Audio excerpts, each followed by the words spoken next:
melakukan tindak pidana turut serta melakukan pembunuhan berencana, menjatuhkan pidana terhadap terdakwa Richard Eliezer Budiang Lumiu dengan pidana penjara selama 1 tahun dan 6 bulan,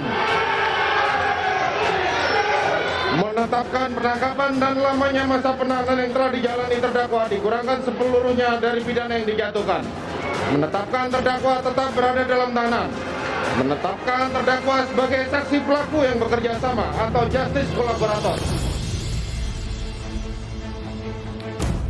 Tak hanya Icat, kedua orang tua Icat pun tak kuasa menahan tangis. Jauh dari Pengadilan Negeri Jakarta Selatan, air mata haru kedua orang tua Icat langsung pecah. Pidana penjara selama 1 tahun dan 6 bulan.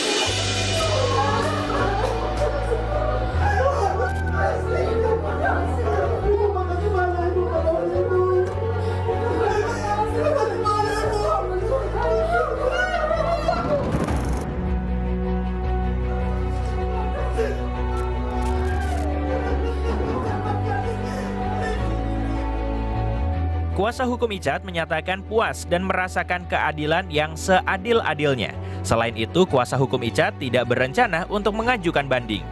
Kami melihat bahwa keadilan itu benar-benar nyata untuk orang kecil, orang yang punya harapan, yang masih punya masa depan. Dari kami, targetan kami sebagai penasihat hukum sudah sesuai bahwa targetan kami kan dari awal saya sampaikan bahwa ini adalah keputusan Richard, apapun keputusan hari ini kita akan ikhlas, kita akan terima. Dan kita lihat tadi putusan majelis hakim, kita sampaikan bahwa sesuai dengan keinginan Richard, dia ikhlas, dia terima. Tadi awal saya sudah sampaikan. Dan juga terkait yang di bawah 5 tahun, 1 tahun 6 bulan, hari ini kami pun dari tim penasihat hukum terima.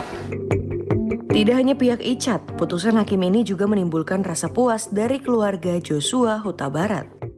Memang kami keluarga telah mempercayai hakim majelis yang mulia sebagai perpanjangan tangan Tuhan, dan vonis telah memberikan Richard Eliezer yaitu vonis 1 tahun 6 bulan. Biarlah almarhum Yosua melihat dari surganya Tuhan. Eliezer dipakai Tuhan menjadi orang yang bertobat, benar-benar bertobat. Jangan hanya di saat terdesak. Ini perkataan seorang ibu kepada Eliezer dan yang mendukung kita semuanya. Eliezer, pakailah, Tuhan yang menghakimi, Tuhan yang melihat. Allah aku almarhum Yosua yang tidak bisa saya peluk lagi. Biarlah dia bersama Tuhan di sorga.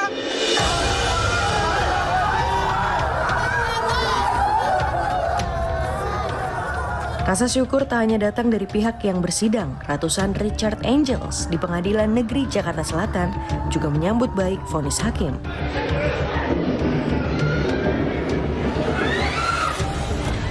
Untuk mengamankan Icat, petugas LPSK bahkan bergerak cepat melindungi Icat begitu putusan selesai dibacakan. Euforia kepuasan atas vonis hakim juga dirasakan di luar ruang sidang. Icat bahkan harus mendapat pengawalan ekstra ketat untuk memecah lautan massa yang membludak di PN Jakarta Selatan.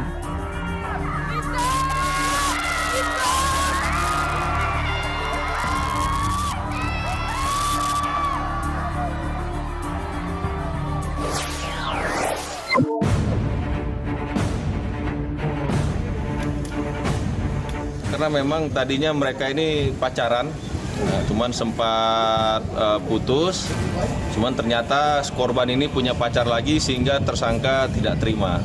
Jadi motifnya sakit hati. Di semak-semak inilah pada Rabu 8 Februari 2023, warga Kampung Cidangiang, Pandeglang, Banten menemukan sesosok wanita yang tewas dengan kondisi yang mengenaskan. Berangkat dari laporan warga, polisi kemudian mendalami temuan jenazah wanita nir-identitas ini.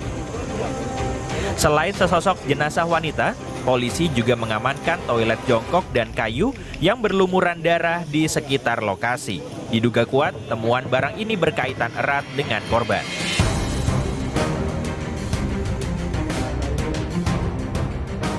Tidak butuh waktu lama, polisi kemudian mengamankan Riko Ariza yang ternyata merupakan pacar korban. Kepada polisi, pelaku mengaku sakit hati karena korban telah memiliki kekasih baru setelah korban menjalin hubungan dengan pelaku selama 5 tahun. Ini masalah hubungan ya, pacaran, jadi cinta segitiga antara korban, pelaku, dan satu teman laki-laki lainnya. Pihak keluarga korban meminta polisi mengungkap kasus ini dengan memeriksa saksi lain. Tidak hanya terfokus pada pengakuan pelaku saja. Kita dari keluarga minta kepolisian mengusut tuntas kasus ini, setuntas-tuntasnya, seterang-terangnya, jangan berhenti dari apa yang pada pengakuan.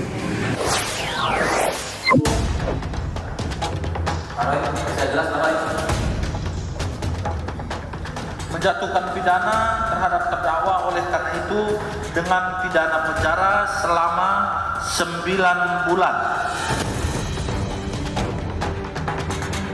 Alih-alih mendapat keringanan hukuman dari Pengadilan Tinggi Jakarta dalam upaya banding setelah dijatuhi vonis beberapa hari lalu, pihak Pengadilan Tinggi Jakarta malah memperberat hukuman Roy Suryo. Putusan hakim yang diakhiri dengan ketukan palu pada bulan Desember awalnya memberikan Roy Suryo hukuman 9 bulan penjara atas kasus meme stupa Candi Borobudur yang diedit mirip wajah Presiden Joko Widodo. Banyak kekecewaan dari kami sebagai praktisi hukum. Terkait ada beberapa di dalam pertimbangan kita yang tidak dipertimbangkan oleh saksi lain terkait pidana penjara maupun denda yang kita tentukan dalam hal yang kita bacakan. Dalam kesempatan ini kami langsung menyatakan upaya banding terhadap putusan tersebut. Dari laman website resmi Mahkamah Agung tertanggal 9 Februari 2023, Majelis Tinggi memutuskan menambah hukuman Roy Suryo dengan denda sebesar 150 juta rupiah atas kasus meme stupa Candi Borobudur yang diedit mirip wajah Presiden Joko Widodo. Menjatuhkan pidana kepada terdakwa tersebut oleh karena itu dengan pidana mati. Putusan vonis mati Verdi Sambo bertepatan dengan KUHP baru di mana pasal vonis mati telah dihapus. Lalu bagaimana nasib Sambo? Informasinya usai jeda, tetap di Pop News.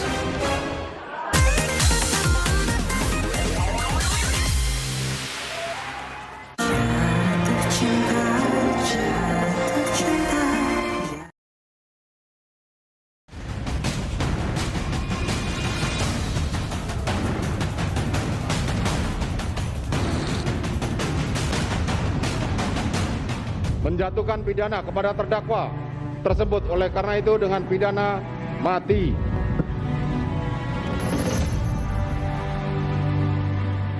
Sambo diputus bersalah setelah terbukti secara sah dan meyakinkan melakukan pembunuhan berencana terhadap Nofriansyah Yosua Huta Barat alias Brigadir Yosua.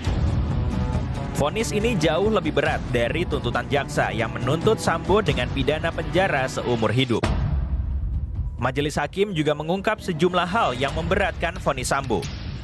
Di antaranya, pembunuhan dilakukan terhadap ajudannya yang mengabdi 3 tahun. Upaya merusak TKP, upaya merekayasa dan menghilangkan barang bukti. Abuse of power sebagai pejabat utama Polri mencoreng citra Polri di mata internasional, menyebabkan puluhan anggota Polri ikut menanggung akibatnya. Menyebabkan keresahan dan kegaduhan di masyarakat, serta berbelit-belit dan tidak mengakui perbuatannya. Hakim juga menyebut tidak adanya perbuatan Sambo yang bisa meringankan vonis mati tersebut. Mengadili, menyatakan terdakwa Verdi Sambo SH SIK MH telah terbukti secara sah dan meyakinkan bersalah melakukan tindak pidana turut serta melakukan pembunuhan berencana dan tanpa hak melakukan tindakan yang berakibat sistem elektronik tidak bekerja sebagaimana mestinya yang dilakukan secara bersama-sama.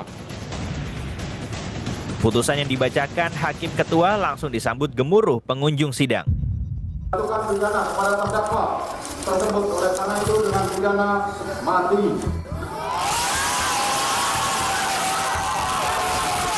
saat Tuhan telah nyatakan mujizatnya melalui perpanjangan tangannya, yaitu hakim sebagai utusan di muka bumi ini. Mereka telah memberikan harapan kami sesuai dengan perbuatan Sambo. Dia mendapatkan putusan vonis yaitu hukuman mati.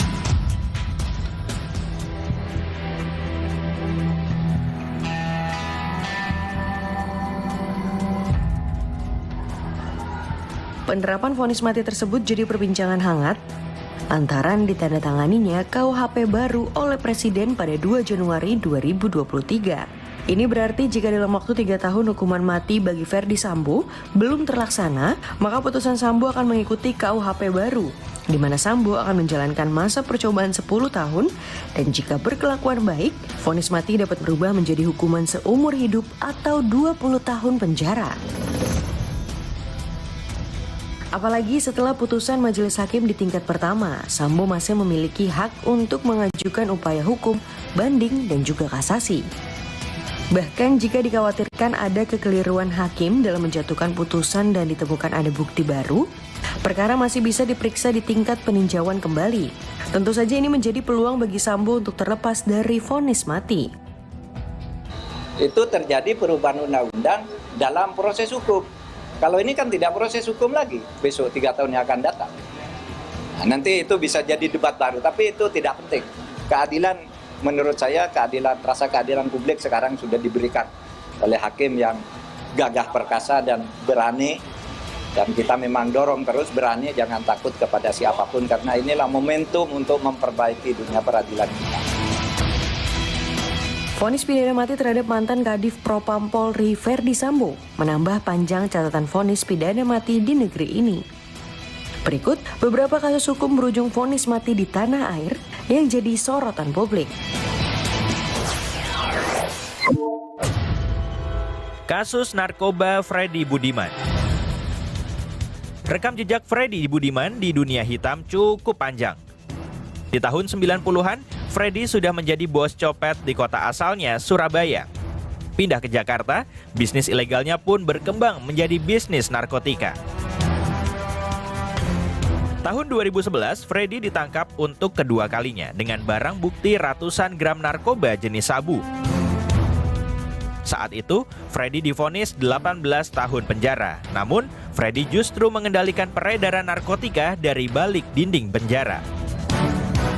Tahun 2012, BNN membongkar bisnis narkotika Freddy dengan barang bukti 1,4 juta pil ekstasi yang diselundupkan dari Tiongkok.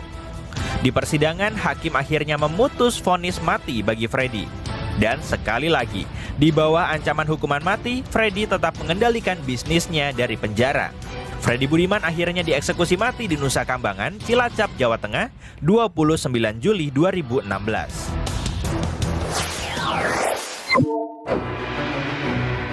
Kasus Bali 9. Vonis mati yang juga menyita perhatian publik adalah kasus penyelundupan narkoba yang dilakukan 9 warga negara Australia yang tergabung dalam kelompok Bali 9. Kasus ini terbongkar 17 April 2005 lalu dengan barang bukti 8 kg heroin yang akan diselundupkan keluar Indonesia dari Pulau Bali.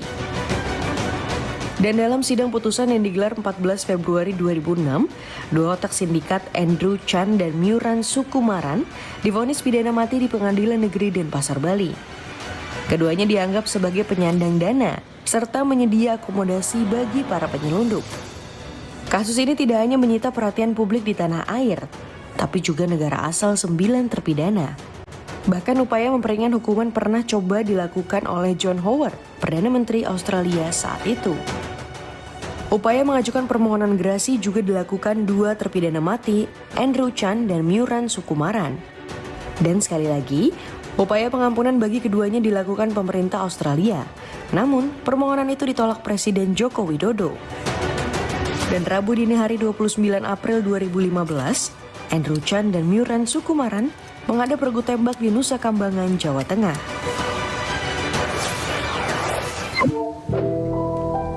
Vonis mati bagi pelaku terorisme bom Bali 1.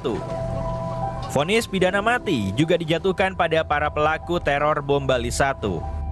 Mereka adalah Amrozi, Ali Gufron alias Muklas, dan Imam Samudra. Ketiganya adalah otak aksi bom bunuh diri yang terjadi 12 Oktober 2002 silam. Saat itu 3 buah bom meledak di depan diskotik Sari Club dan diskotik Paddy's Pub yang berlokasi di Jalan Legian, Kuta, serta di depan kantor konsulat Amerika Serikat di daerah Renon, Denpasar. Dalam aksi bom bunuh diri tersebut, 202 jiwa melayang dan ratusan orang lainnya menderita luka-luka.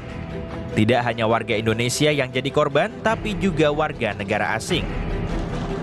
Setelah menjalani proses hukum yang panjang, Minggu 9 November 2008, 3 terpidana mati bom Bali 1 menjalani hukuman mati ditembak.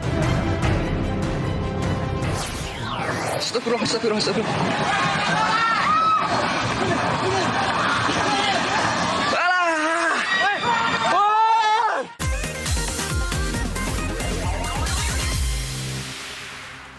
Sari Kandung Big Pack.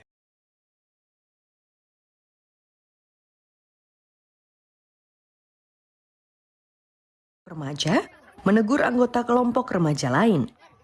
Tidak terima, perdebatan pun terjadi hingga berujung saling serang. Akibat tawuran tersebut, 1 orang terluka sementara 9 orang diamankan polisi. Mundur! Sejumlah material dan batu besar tiba-tiba longsor di desa Gondosuli. Pengendara yang melintas pun langsung panik dan mencoba menghindar. Tidak ada korban jiwa dalam peristiwa ini dan polisi langsung melakukan rekayasa arus lalu lintas. Mundur! Astagfirullah. Ban belakang truk yang mengangkut anak sekolah ini tiba-tiba selip saat menanjak di kawasan Curug Pletuk, Banjarnegara. Astagfirullah. Kondisi jalanan yang licin juga membuat truk hilang kendali hingga meluncur mundur. Setelah oleng dan terguling ke arah kiri, warga kemudian berlarian menolong para korban.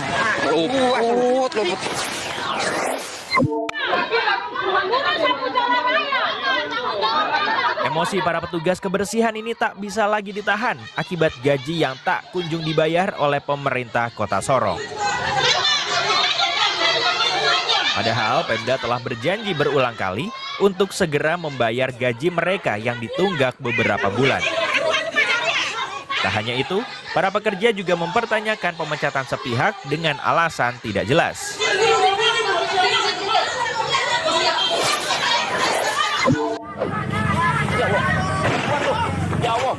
Akibat remblong, pengendara ini meluncur hingga terpental setelah menabrak pembatas jalan. Peristiwa ini terjadi di tikungan tajam dan menanjak di jalur desa Lumbang Rejo, Kabupaten Pasuruan. Jalur ini disebut sebagai jalur jurang ampel yang rawan kecelakaan. Jepit di pintunya ATM BRI. Seorang anak perempuan tiba-tiba menangis histeris setelah jarinya terjepit pintu ruang ATM di Jombang, Jawa Timur. Warga dan petugas langsung mencoba menolong anak perempuan ini. Karena jari tak kunjung bisa lepas, petugas pun membuka engsel pintu kaca. Jari anak perempuan ini akhirnya dapat dilepas setelah dicukil dari dalam. Anak kecil kejepit di pintu kacanya BRI.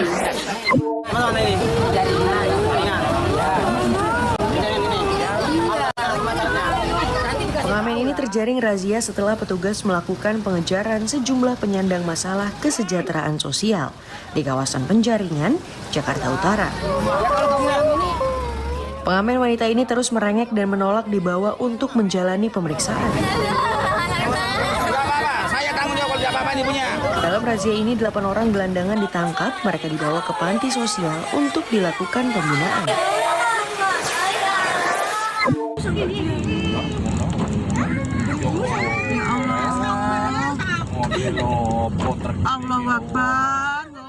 Sopir truk pasir berkendara secara ugal-ugalan ini terjadi di Jalan Raya Lempeni, Lumajang, Jawa Timur. Setelah video ini viral, kurang dari 2 jam, polisi akhirnya berhasil menangkap sopir dan truk yang dikemudikannya. Namun saat ditangkap, sopir truk mengaku terburu-buru karena rumahnya dialiri banjir lahar Semeru.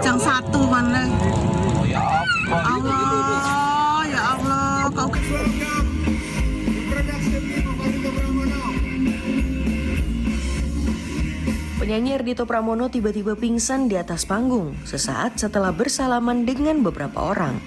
Di akhir penampilannya, Ardhito menunduk dan langsung pingsan. Usai kejadian tersebut, Ardhito mengungkapkan kondisinya sudah membaik. Ia menyatakan penyebab kejadian tersebut akibat mah akut yang dideritanya dan juga pola hidup yang tidak sehat.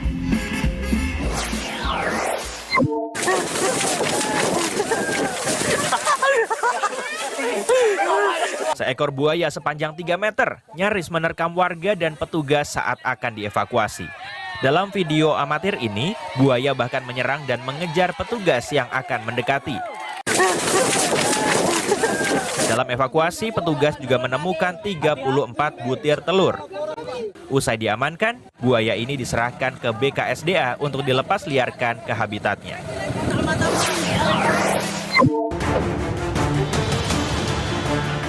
Informasi tadi mengakhiri perjumpaan kita kali ini. Jangan lupa saksikan Pop News setiap Jumat pukul 10 pagi waktu Indonesia bagian Barat. Terima kasih dan sampai jumpa.